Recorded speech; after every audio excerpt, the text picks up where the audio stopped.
आज हम श्रद्धेय द्वारा रचित युग गीता के खंड 3 में से अध्याय 7 का अध्ययन कर रहे हैं, जिसमें श्रद्धेय बताते हैं निस्त्रैगुण्यो भवार्जुन, अंदर की शांति, परमात्मा की प्राप्ति। देखने में इन 3 श्लोकों के अर्थ से यह लगता है कि ये भिन्न भिन्न अर्थ वाले हैं, एवं यहाँ किसी अन्य संदर्भ में अर्जुन से श्री कृष्ण कहते हैं कि ऐसा नहीं है।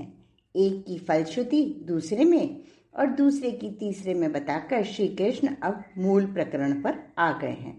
पहले में यह कहा गया था कि आसक्ति के बंधनों में बंधकर भगवत प्राप्ति रूपी शांति नहीं मिल सकती।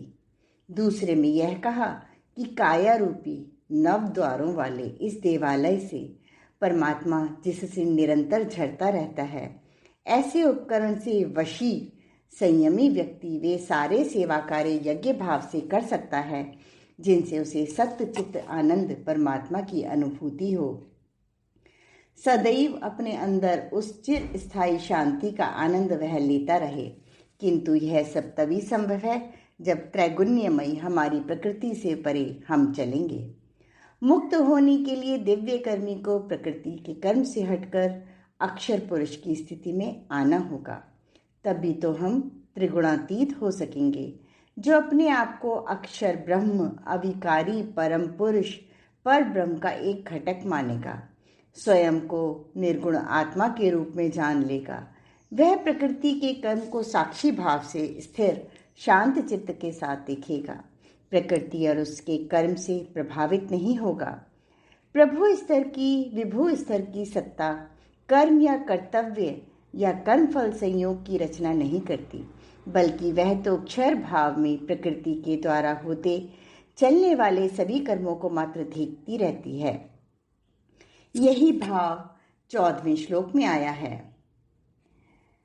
आगे श्रद्धेय बताते हैं विभु स्तर की अक्षर पुरुषोत्तम सत्ता। पाठकों को विषय थोड़ा जटिल तो लग रहा होगा, किंतु विगत अंग के अंतिम 2 उपशीर्षकों स्वभावस्तु परिवर्तिते एवं मुक्ति का पथ से यह भाव समझ में आ गया होगा कि अविद्या रूपी प्रकृति एवं पर ब्रह्म अक्षर पुरुषोत्तम भगवान में अंतर क्या है, एवं हमें किसकी शरण में जाना चाहिए। कौन हमें चिरस्थायी शांति दे सकता है। भगवत सत्ता के बारे में आगे चलकर योगेश्वर तो यह भी बोले हैं कि वह इस जन्म में किसी भी प्राणी के पाप एवं पुण्य को अपना मानकर उन्हें अपने सिर नहीं लेती, फिर हमें कैसे उसे निम्न स्थिति में लाकर उसको प्रकृति समान मान बैठते हैं। यह तो अंदर बैठा परमात्मा करा रहा है। ऐसा कहने वाला यह समझ ही नहीं पाता कि परमात्मा तो इससे भी परे है। वह तो अपनी आध्यात्मिक विशुद्ध दिव्य स्थिति में सतत विद्यमान है।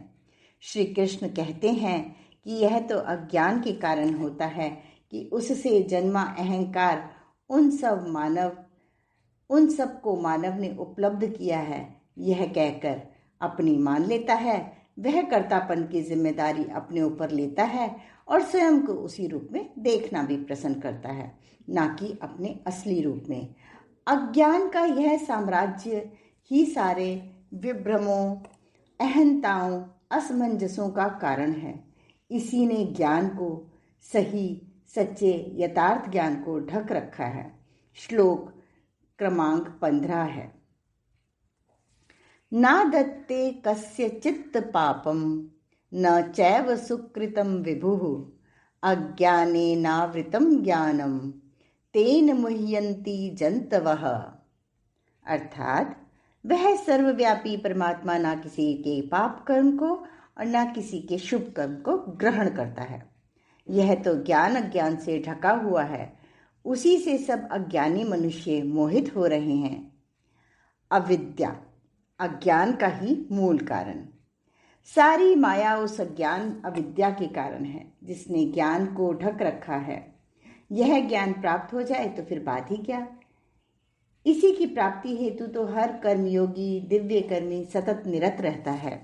इसी अज्ञान के कारण ही तो सारे गलत कार्य आज हो रहे हैं। वही सही दिख रहा है जो गलत है। सही अर्थों में आत्मभाव में जीने वाले व्यक्ति ऐसे नहीं होते।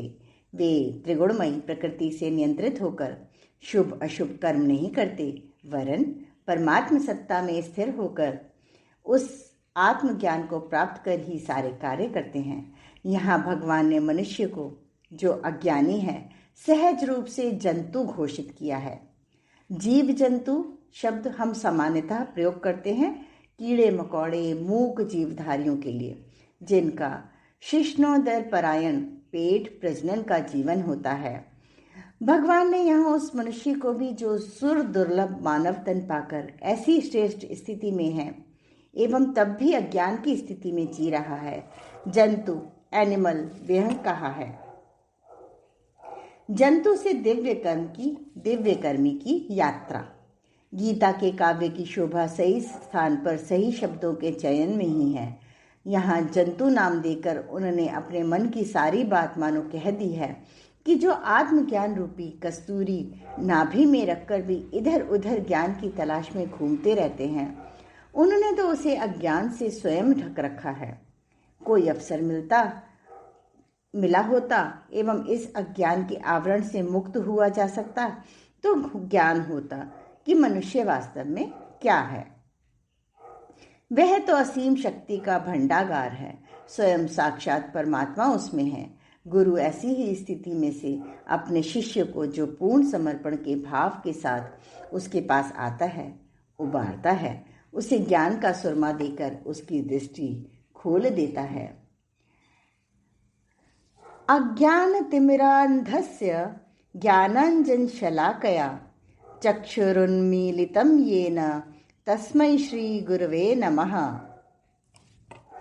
चौथे अध्याय में भी भगवान ने ज्ञान की महिमा गाई थी तथा बार बार यह कहा था कि ज्ञान की नौका में बैठकर तो पापी से पापी व्यक्ति भी तर जाता है। यहाँ भी भगवान उसी ज्ञान का महात्म्य बखान रहे हैं। वह भी त्रिगुणातीत होकर परम सत्ता को समझने हेतु प्रेरित करने के लिए है। यह समझे बिना हम आत्मिक प्रगति के क्षेत्र में एक कदम भी आगे नहीं रख सकेंगे। भगवान का सही स्वरूप। श्री कृष्ण ने इसलिए कहा है कि विभुः सर्वव्यापी ईश्वर किसी का पाप कस्यचित् पापम और पुण्य भी सुकृतम च एव ग्रहण नहीं करते, न आदत्ते। अज्ञान रूपी अविद्या से अज्ञानेन सर्वत्र सच्चिदानंद घन परमात्मा व्याप्त है। ऐसा ज्ञान ज्ञानम ढका रहता है आवृतम। उसी से तेन जीव सांसारिक मनुष्य जंतवः मोह को प्राप्त होते हैं, अर्थात आत्मस्वरूप ज्ञान को भुलाकर आत्मा को संसारी ही समझ बैठते हैं। फलस्वरूप मोह मुग्ध होकर भटक जाते हैं। मुह्यन्ति शब्दों के विग्रह से गीता के उपदेश को भली भांति समझा जा सकता है। परमहंस श्री रामकृष्ण देव कहते थे, वेदांत के अनुसार निर्गुण भाव से पर ब्रह्म अव्यय आत्मा है। वह जीव का पाप पुण्य ग्रहण नहीं करते, कर्म फल भोगी नहीं होते। सगुण भाव से वह ब्रह्म तो जीव की परम गति और कर्म फल का प्रदाता ईश्वर है। वे कहते थे कि जो अखंड सच्चिदानंद हैं, वे ही लीला स्वरूप हो विविध रूप धरकर आते हैं। वस्तुतः माया ही अज्ञान है, वही अहम बुद्धि को जन्म देती है, जो कि जीव के मोह बंधन का व आत्मस्वरूप का ज्ञान खो बैठने का कारण बनती है।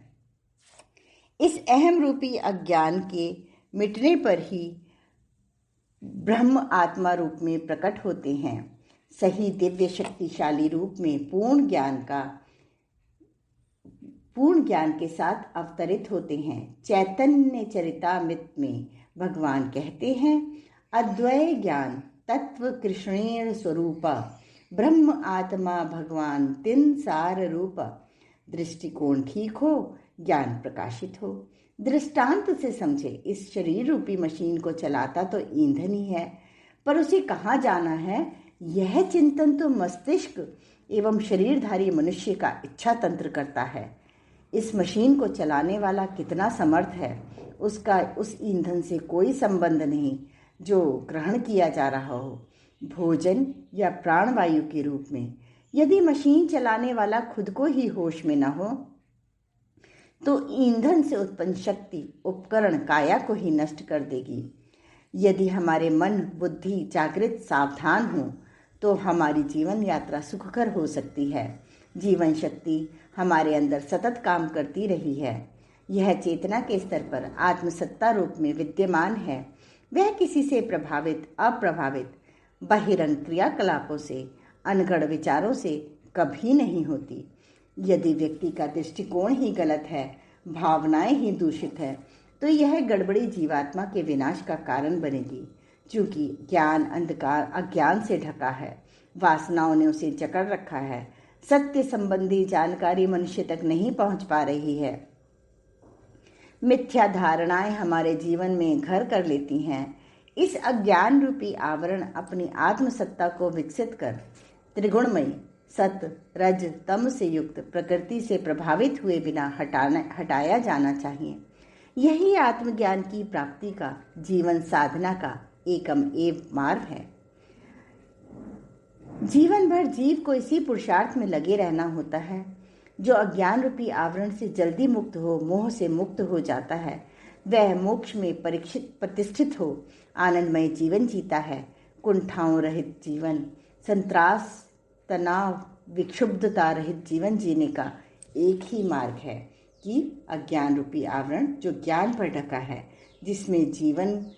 जिसमें मुग्ध हो जीव गलत कामों में लगा रहता है, किसी तरह से हटे। चाहे वह साधना का मार्ग हो, गुरु के प्रति भक्ति या समर्पण हो, दिव्य कर्मी रूप में कर्मयोग का मार्ग हो, सभी उसके लिए खुले पड़े हैं। त्रिगुणातीत होते ही अज्ञान मिट जाता है। बादल हटने पर जाज्वल्य मानव सूर्य की तरह ज्ञान उद्घाटित हो उठता है। वह जीव कह उठता है, सो हम, मैं भी वही हूँ जो यह परमात्मा है। युग निर्माण योजना की प्रगति यात्रा। परम पूज्य गुरुदेव जीवन भर इसी पुरुषार्थ में लगे रहे, निरत रहे। गायत्री साधना उन्होंने जन जन के लिए इसी अज्ञान के आवरण से मुक्त होने के लिए प्रतिबंधों से मुक्त कराई। स्वयं कठोर तप कर उस स्वरूप में पहुंच गए जहां उत्कीलन शाप विमोचन स्वयं गुरु सत्ता रूपी अवतारी चेतना करती है। गायत्री त्रिपदा है, अज्ञान, अभाव, अशक्ति, इन तीनों को मिटाने की सामर्थ्य रखती है। चेतना तत्व की इकाई यही परम तत्व है। उपासना, भक्ति योग, साधना, ज्ञान योग एवं आराधना, कर्म योग द्वारा हमारी गुरु सत्ता ने जन जन को अपनी ऋतंभरा प्रज्ञा विकसित करने को प्रेरित किया। सभी की जीवन साधना निखरी, दृष्टिकोण बदले, मुग्धता की स्थिति से निकलकर वे जंतु से दिव्य कर्मी बने एवं सद्बुद्धि का आश्रय ले वे आत्मिक प्रगति के पथ पर बढ़ते रहे। अपने आप का ज्ञान उन्हें स्वाध्याय से होने लगा। श्रेष्ठ विचारों में स्नान उनके स्वभाव को उच्च स्तरीय भाव में प्रतिष्ठित करता चला गया। जीवनोद्देश्य की जानकारी उस ध्यान से हुई जिसमें उन्होंने जाना कि वे कौन हैं। एक सामान्य जीव नहीं, विशेष प्रयोजन के लिए जन्मे प्रज्ञा परिजन, जिन्हें उल्टे को उलटकर सीधा करना है, विचार क्रांति करनी है, अपने साथ औरों की चिंतन पर छाए कुहासे को भी मिटाना है। यही युग निर्माण योजना की प्रगति यात्रा है। गीताकार के संदेश को किस कुशलता से इस युग के संस्कृति पुरुष ने, योगेश्वर स्तर की सत्ता ने सामान्य जन तक पहुंचाया है। इसे शांति कुंज के प्रज्ञा अभियान को, युग निर्माण की प्रक्रिया को समीप से देखकर ही समझा जा सकता है। तब समझ में आएगा कि देव संस्कृति विश्वविद्यालय का वास्तविक उद्देश्य क्या है। अज्ञान का आवरण आत्मसत्ता पर से उठाना, व्यक्ति को उसके यथार्थ सत्व का बोध करा देना। फिर गीता के संदेश पर आते हैं। निर्लिप्त निर्गुण स्थिति। निर्गुण आत्म स्थिति में लौटकर, जैसे ही लौटकर जीव आत्मज्ञान को पुनः प्राप्त है, वह प्रकृति के मुक्त कर देने वाले लीला जगत से, कर्म बंधनों से मुक्ति पा जाता है। तब प्रकृति के गुण उसे स्पर्श नहीं करते, वह अलिप्त बना रहता है। मन, प्राण, शरीर सभी रहते हैं। प्रकृति अपना कर्म भी करती रहती है, पर आंतरिक सत्ता निरपेक्ष ही बनी रहती है। इस स्थिति को प्राप्त जीव स्थिर, मुक्त, सर्वसाक्षी अक्षर ब्रह्म हो जाता है। ऐसा श्री अरविंद का मत है। वे कहते हैं कि वह पूर्णत्व नहीं है। आत्मा में तो मुक्ति है, पर प्रकृति में अपूर्णता है। इसके लिए कोई संन्यास की बात कह सकता है, पर गीता कर्म संन्यास, सर्वकर्माणि संन्यास्य की बात कहती है, क्योंकि उसमें ब्रह्म का आंतरिक अर्पण है। क्षर भाव में ब्रह्म प्रकृति के कर्म को पूरा पूरा सहारा देता है, जबकि अक्षर भाव में ब्रह्म प्रकृति के कर्म को सहारा देते हुए भी अपने मुक्त स्वरूप को कायम स्थिर रखता है। जब एक आदर्श दिव्यकर्मी अपने ज्ञान के सहारे कर्म करते हुए भी त्रिगुणातीत बन जाता है, तो वह श्री कृष्ण के आदेश का पालन करता है, जिसमें भगवान ने आदेश दिया था, निस्त्रयी गुण्यो भवार्जुन। ऐसी स्थिति में वह भगवान के प्रिय निर्देश मन मना मच्चित्तः मद भावम को प्राप्त हो जाता है। यही हम सबका भी लक्ष्य होना चाहिए। दिव्य जन की परम सिद्धि, किसी महामानव की लोक यात्रा का चरम बिंदु यह रूपांतर ही होना चाहिए। श्री अरविंद कहते हैं कि जब संसिद्धि प्राप्त हो जाती है, तब पुरुष अपने आप को प्रकृति के स्वामी के रूप में जानता है और भगवत इच्छा का एक हिस्सा बनकर वह अपनी प्रकृति की क्रियाओं को दिव्य कर्म में रूपांतरित करने में लग जाता है। ऐसे ही व्यक्ति उच्च स्तरीय महापुरुष बनते हैं, अक्षय कीर्ति को प्राप्त होते एवं जन जन का कल्याण करते हैं। युग उन्हीं को आज पुनः तलाश रहा है। अध्याय के 15वें श्लोक की व्याख्या हमें ऐसे ही चैतन्य जीवंत दिव्य कर्मी की पहचान कराती है। युग परिवर्तन ऐसे ही महापुरुष करते हैं। सदा से ऐसा ही होता आया है व अब इस युग में भी ऐसा ही होने जा रहा है। यह सुनिश्चित माना जाना चाहिए। सूर्यवत प्रकाशित अंतर आत्मा, ज्ञान प्राप्त हो गया, त्रिगुणातीत स्थिति प्राप्त हो गई, तो यह समझें कि काफी काम हो गया। ज्ञान तो था ही भीतर, मात्र भ्रांतियों का पर्दा उस पर पड़ा था। अतः वासना, तृष्णा, अहमता ही सब कुछ दिखाई देते थे। ज्ञान का वास्तविक स्वरूप समझ में नहीं आता था। बिना किसी कामना के, कर्मफल की चिंता के जीवन जीने का तरीका ज्ञान पर छाए पर्दे का अनावरण ही है। तभी मनुष्य अंदर की शांति के साथ प्रसन्नतापूर्वक जीवन जी सकता है। इसीलिए वे अगले श्लोक में कहते हैं, ज्ञानेन तु तद ज्ञानम येषाम नाशितमात्मनः तेषामादित्यवच ज्ञानम प्रकाशयति तत्परम।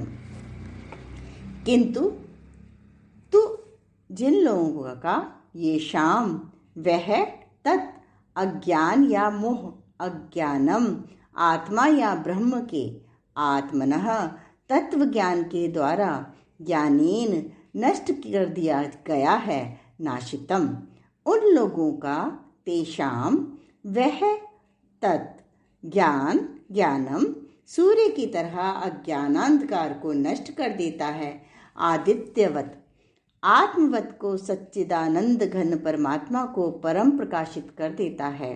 प्रकाशयति कितना स्पष्ट व सही प्रतिपादन है। उपमा भी कितनी सुंदर है। भावातीत अक्षर पर ब्रह्म की सत्ता का अनुभव सर्वोच्च सत्य को प्रकाशित कर देता है, हमें वस्तुतः आत्मबोध करा देता है।